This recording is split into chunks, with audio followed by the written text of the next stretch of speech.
Hello, day 44 of our reflective tarot read, and today it's Gevurah of Malchut. Gevurah is the fifth Sephirot, the feminine receptive on the pillar of severity, and Malchut is this bottom, the absolute bottom that we talked about yesterday.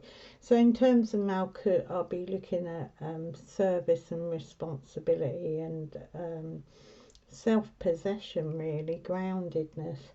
And with Gevurah, we'll look at the shadow side because we have the Five of Pentacles here. So looking at restriction, the structure, but that harshness and maybe wrong power and control there. So happy day, people. And I have the Princess of Pentacles. The pages or princesses sit down here in Malchut in the world, probably because they're young energies, you know, they're kind of starting off energies. But looking at her in this depiction, this is the Starman Tarot, you can see she's connected into nature. She's got vision coming from her crown. So there's that sense of a valuing of herself and of her surroundings and of life. And she's pregnant, perhaps with potential and enthusiasm for the journey of her life. You know, that kind of energy, the world is my oyster. We don't always just get it when we're young. We can have that when we're older, hopefully, unless we become the shadow of this, which is stagnant and not moving, you know. But then when you look at all that, you know, potential that's there, that energy and potential, and then you look at the pairing of these, the 5 and the 10 of Wands, for me it kind of reflected for me the potential outcomes of this, you know, this enthusiasm at the beginning and the kind of connectivity, the young connection, you know, at the beginning of our life or a project or spiritually, really. So the abundance, you know, out of that can come abundance, but also poverty can come out of those visions. So you can have this kind of ill health and poverty here, and then this wealth and well-being here. So quite a polarity there, which is a good thing. So I was reflecting on my life and looking at this princess energy and the outcomes. Personally, I won't go into them, but just a way of looking at it. But the outcomes and the reasons why and what wisdom is there, you know. And this week anyway, because it's the last week of counting the Omer, it's meant to be reflective. So looking back over the last 6 weeks, but you know, anything that's come up, but also looking back at your life, reflecting on the patterns and integrating it. But most of us have, you know, we've had enough length in our life, if we're watching this, whether you're, you know, late 20s or you're 50s plus, but that's enough length of life to reflect back and kind of understand that you've been in all these energies. Lucky you if you've always been in that one, but if we're honest, we have been in all these energies at some point in our life. You know, this 5 of Pentacles, that's that literal lack, homelessness, those feelings of being left out in the cold, overlooked, and perhaps by these people in the marketplace, you know. But as I said before, Gevurah is that Saturnian energy of structure and boundaries and limitations. So I reflected not just on my own limitations, but structural limitation. You know, the gaps between wealth and poverty. It's very polarized at the moment. but not just the material poverty, but mental, emotional, that consciousness of lack. And I was thinking, well, this consciousness of lack is part of our collective consciousness. That we were all taught it, the Darwinian survival of the fittest. There's not enough power to go round. And I'm thinking that's a collective structural conditioning. And we've got that. Well, not personally, but within society, there's that every person for themselves kind of attitude. And that monetary valuing. So it's only valuable if it brings in a lot of profit. Those kind of things that have been very prevalent, and they certainly have in my time. I mean, I was young during the 80s, and the yuppie kind of society, the credit card, the consumer, it was very much switched in the 80s to this kind of consumerist, and valuing how good your house was. You had all those do your house up programs and get a credit card and buy on credit all the time. So yeah, we became, during those 80s, the Thatcher and Reagan years, they were kind of very mentally conditioned by profit, by valuing things, money.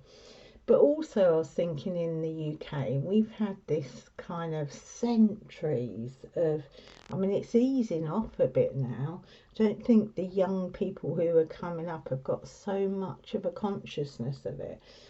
But when I was growing up, it was quite a strong conditioning with the class structure, and a mentality that's deeply ingrained,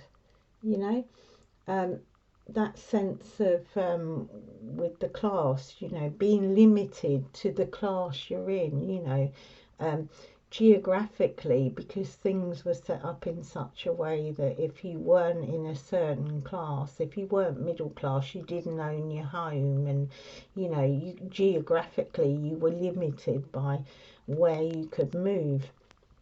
All those kind of structural things that has limited potential and growth due to those big things, yeah.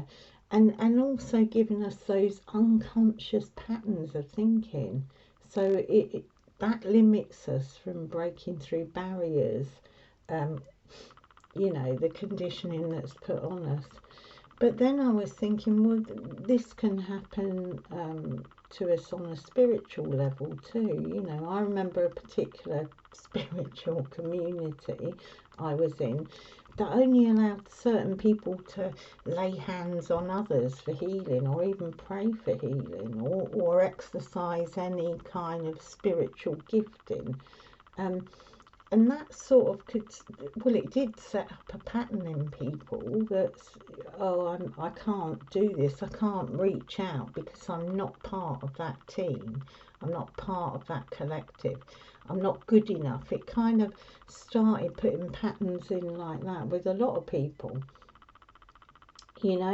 So it's that sense of, unless I can do, or I possess X, Y, Z, I can't reach out to others, which is absolutely ridiculous, because spirit works through compassion and love, not through qualifications, But again, they're examples of that shadow Gevurah, which is a harshness and restriction that prevents others growing into full potential.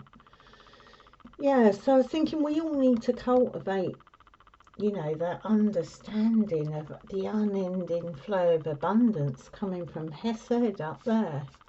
I've got ash on there. Hesed, yeah. That it's available to us in our environment.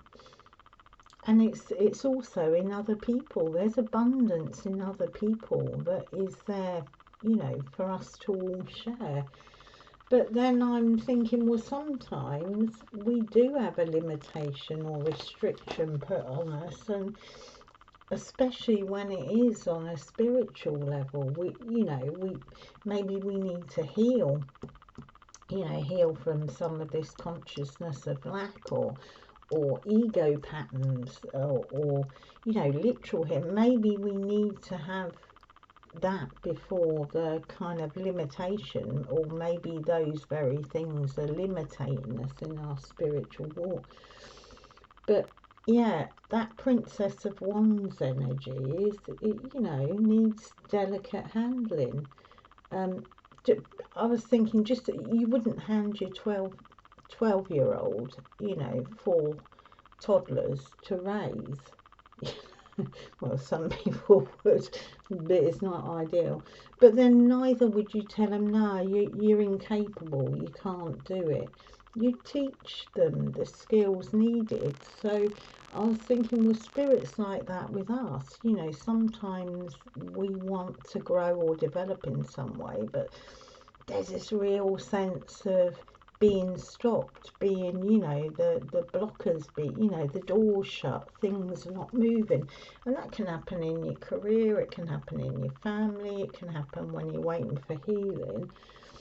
But it's often that way, the spiritual, the divinity will put the blockers, and our own soul will put the blockers on us when we need to develop and deepen,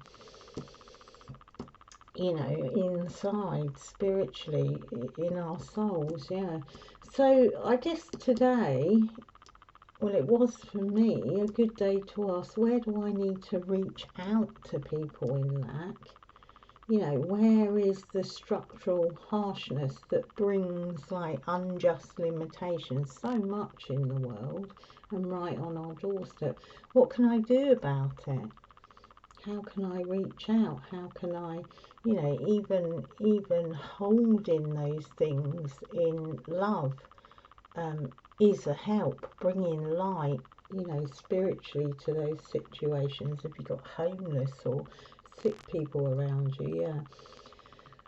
And then I was thinking, am I being held back by my conditioned thinking patterns, or is that holding back necessary whilst I develop and grow and deepen? And then am I limiting others or situations because of my need to control that Gevurah, that, control the environment or control others? And what has lack and abundance taught me through life? What wisdom have I learned to pass on to others? Yeah, so they were my reflections on those cards. You hope they spark, you might have different reflections, but it's kind of looking at that Saturnian energy and how that's manifested out. It's about service, the world, manifestation, sovereignty. I mean, you've got all the things from yesterday that I spoke about of Malchut. I'll give us a quick read in case there's anything, that needs to be brought out, messages to come through that are more personal.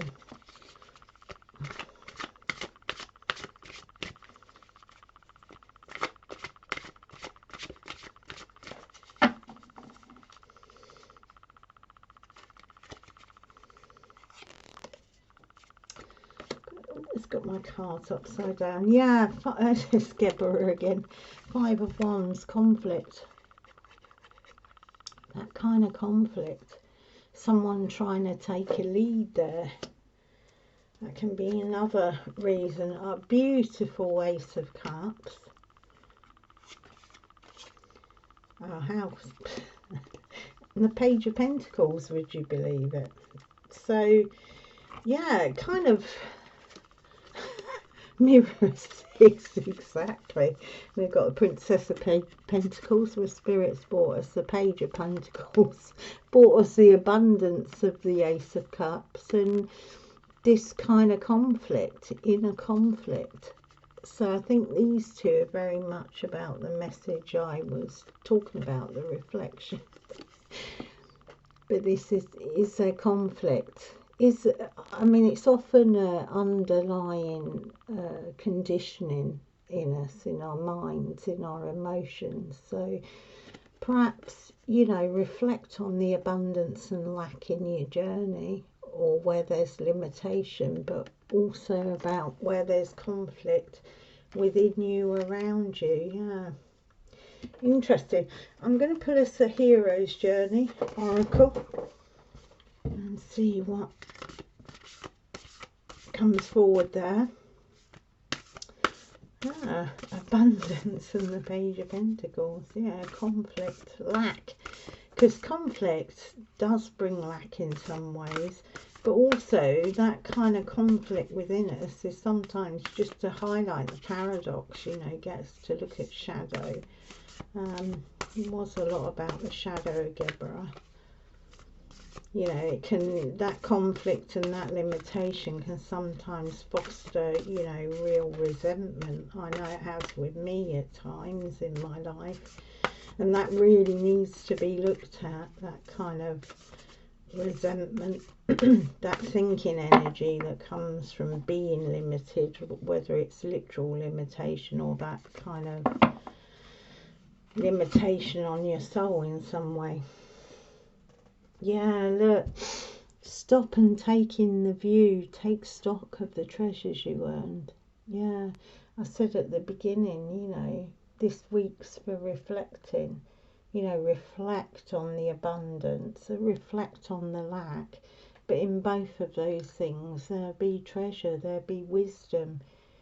Even in shadow energy that, you know, hasn't been explored, and our shadow is like a blooming onion. You think you got to the bottom of it.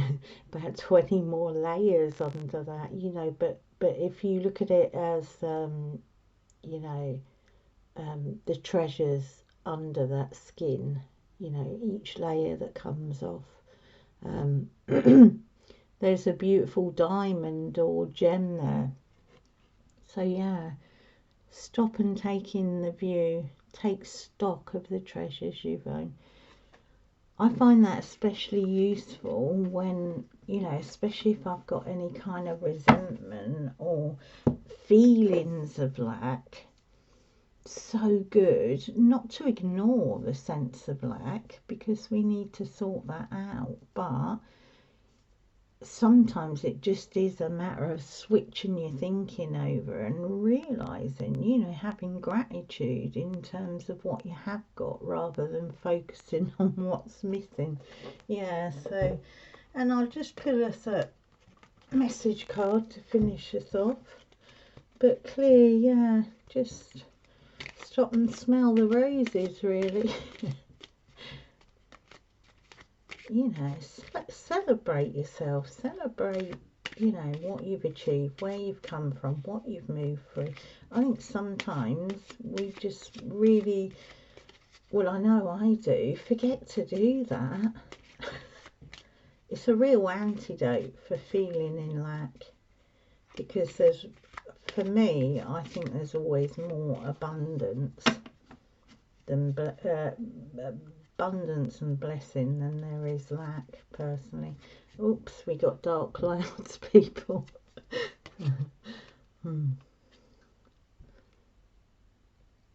Yeah, be aware that your thoughts and feelings are just as impactful as your actions. This seems to be a kind of constant message over the last couple of weeks in one way or another.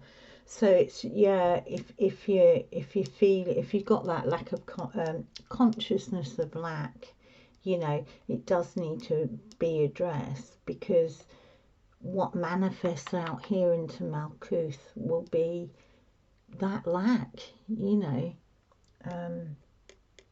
Yeah, and equally, if you haven't got that, you know, make sure that sense of abundance is balanced with Gevurah, you know, and hard in terms of surrender and humility. Otherwise, you can be walking past those people, so you know, not giving them a second thought, and not seeing the lack, because sometimes in that abundance there is lack of kind of soul-centered thinking. Yeah, so be aware of your thoughts and feelings. They're as impactful as your actions. Okay, well, they are your messages. Lots of love. See you tomorrow.